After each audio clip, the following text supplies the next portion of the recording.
Kita akan buka 1 Korintus pasal yang ke-14. Supaya ayat ini jadi ayat yang pertama dalam kehidupan kita hari ini untuk kita belajar. Makin hari kita makin kuat di hadapan Dia. Ayat yang ke-20. Ya. Saudara-saudara, janganlah sama seperti siapa? Anak-anak dalam hal tertentu, tidak semuanya. Karena Tuhan Yesus berkata, biar kita jadi seperti anak-anak. Saya ulangi, saudara-saudara, janganlah sama seperti anak-anak dalam pemikiranmu. Jadilah anak-anak dalam kejahatan. Aneh sekali. Tetapi orang dewasa di dalam pemikiran. Saya ulangi lagi, saudara-saudara, janganlah sama seperti anak-anak dalam pemikiranmu, tetapi jadilah seperti anak-anak dalam kejahatan.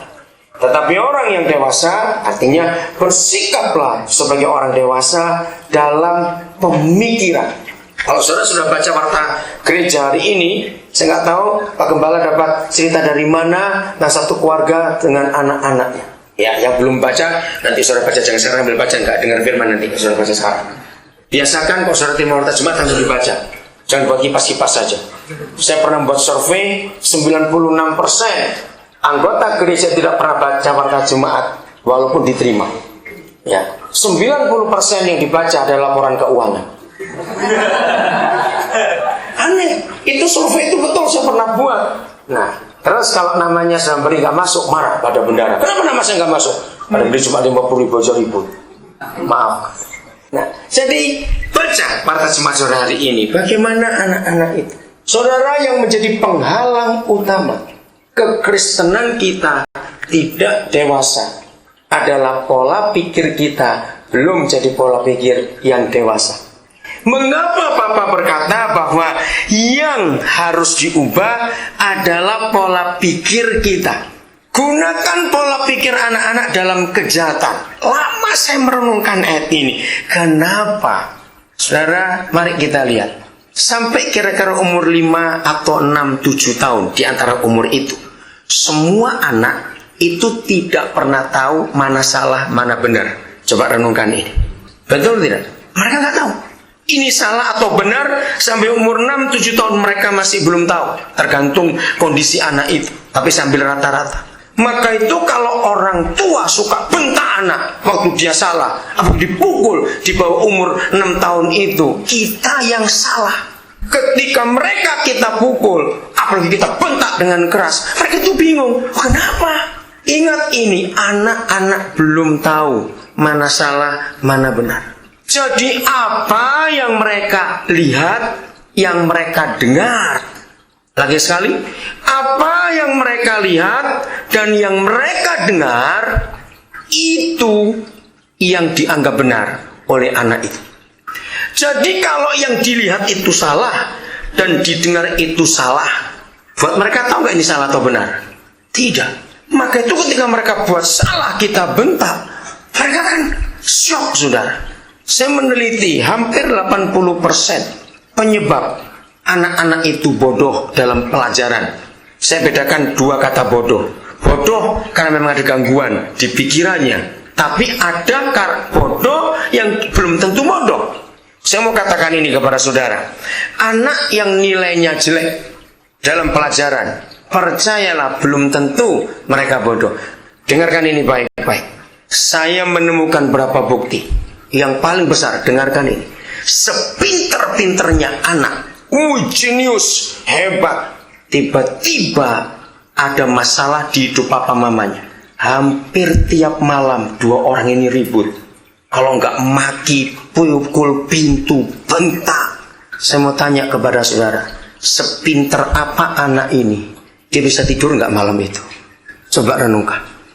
Maka itu orang-orang tua, jangan egois kamu. Hanya untuk melampiaskan kemarahanmu. Kamu enggak lihat korbannya anak-anak ini. Bagaimana mereka bisa belajar dengan tenang kalau 2 orang ini berkelahi terus? Coba jawab iya atau tidak. Maka itu orang tua, ini kita harus sadar betul. Yang kedua, itu kira-kira sekian puluh %. Anak yang sering pilek. Sederhana ini. Anak yang sering pilek, saudara, itu nggak akan bisa tenang dalam belajar. Bayangkan, orang belajar itu harus nundukkan kepala. Nggak ada belajar begini. Coba jawabnya atau tidak? Nah, waktu pilek, bisa bayangkan, apalagi kalau sudah kena sinus, itu melelahkan waktu dia harus tunduk kepalanya melihat dan membaca itu. Dia nggak enak sekali, dan itu mengganggu. Telinga sakit, gigi sakit, 3 daerah ini.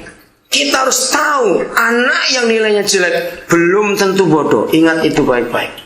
Kita harus lihat apa yang terjadi dengan dia dan keluarganya. Baru pengaruh yang lain. Siapa yang menemani dia tiap hari di rumah? Karena yang menemani anak-anak ini punya peranan penting. Betul tidak? Kalau yang menemani ini hobinya nonton video nomor semuanya, ya sudah ikut rusak anak ini. Kalau bapak mama sibuk, hanya bisanya cari duit, tapi nggak tahu membawa kemana pada anak-anak ini. Bisa bayangkan, bagaimana mau belajar dengan pintar? Sejenius apa anak ini? Kalau DVD terus tiap hari, dan nggak tahu film apa yang ditonton, bisa bayangkan. Dan ada yang lain lagi. Maka itu, jangan pernah bentak anak kecil. Kalau Amsal berkata, hajar didik mereka, bukan diajar pakai pukulan, tapi diarahkan. Baca renungan dan ini bagus sekali. Itu sebabnya saudara, kita harus menjadi anak-anak dalam hal kejahatan. Aneh. Artinya apa? Waktu masih kecil, kalau anak itu mengalami kejahatan, anak itu sering lupa. Langsung lupa. Temannya nyakitin atau apa, dia lupa. Tapi kita sulit lupa kalau sudah dewasa begitu. Dia akan ingat terus itu. Maka itu banyak bukti. Orang Kristen susah hafal firman Tuhan. Nggak usah bilang jauh-jauh. Siapa ingat khotbah 2 minggu yang lalu? Tanggal 9 November. Siapa ingat? Khotbah, dengar khotbah apa? Awas buka catatannya. Saya nggak minta buka catatan. Contoh kecil aja. Betul nggak? Ini saya cuma tanya. Saya nggak berkata semuanya. Tapi kenapa salahnya tetangga, firman tetangga 16 tahun lalu masih hafal sampai hari ini? Jawabnya atau tidak? Nah, kenapa bisa begitu? Karena kita nggak mau jadi anak-anak dalam hal yang jahat. Artinya anak-anak nggak punya ide jahat. Anak-anak tidak punya. Mereka itu polos. Itu sebabnya kita harus mengerti ini. Tetapi jadilah dewasa dalam pemikiranmu. Saudara, pikiran kita adalah kendali dari kehidupan kita. Kalau orang tanya, mobil, pesawat, kapal semuanya ada setirnya bukan? Nah, kalau orang tanya mana setir kehidupan kita, itu pikiran. Ya, remnya di mana? Hati. Jadi kalau pikiran dengan hati ini sinkron, hidup itu pasti aman. Seringkali dua ini nggak sehati, nggak sejalan. Pikirannya mau begitu, hatinya mau begini. Bingung.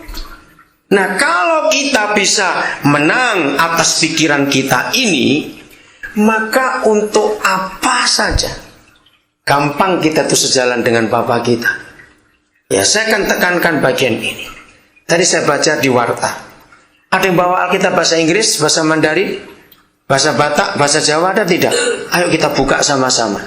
Ternyata ayat yang saudara pakai itu ayat yang salah dalam bahasa Indonesia. Kita lihat Yeskiel 34 ayat 16. Ternyata sangat salah terjemahan dalam bahasa Indonesia. Ada bahasa Inggris gak? Tolong. Oke, Edi kamu bawa. Nanti bacakan. Ada bawa bahasa Mandarin? Ada bahasa Mandarin gak? Gak ada apa-apa saya tanya. Nanti pulang cari. Siapa yang punya kitab bahasa? Saya sudah ngecek dalam bahasa Batak, bahasa Jawa, bahasa Mandarin, bahasa Inggris. Yeskiel 34 ayat yang ke-16. Salahnya itu di sini.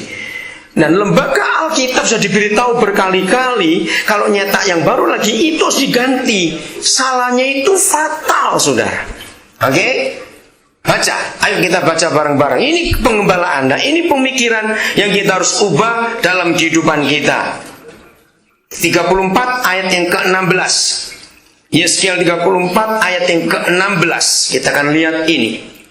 Yang hilang akan kucari, yang tersesat akan kubawa pulang, yang luka akan kubalut, yang sakit akan kukuatkan, serta yang gemuk dan yang kuat akan kulindungi. Ini bahasa Indonesia. Aku akan mengembalakan mereka sebagaimana seharusnya.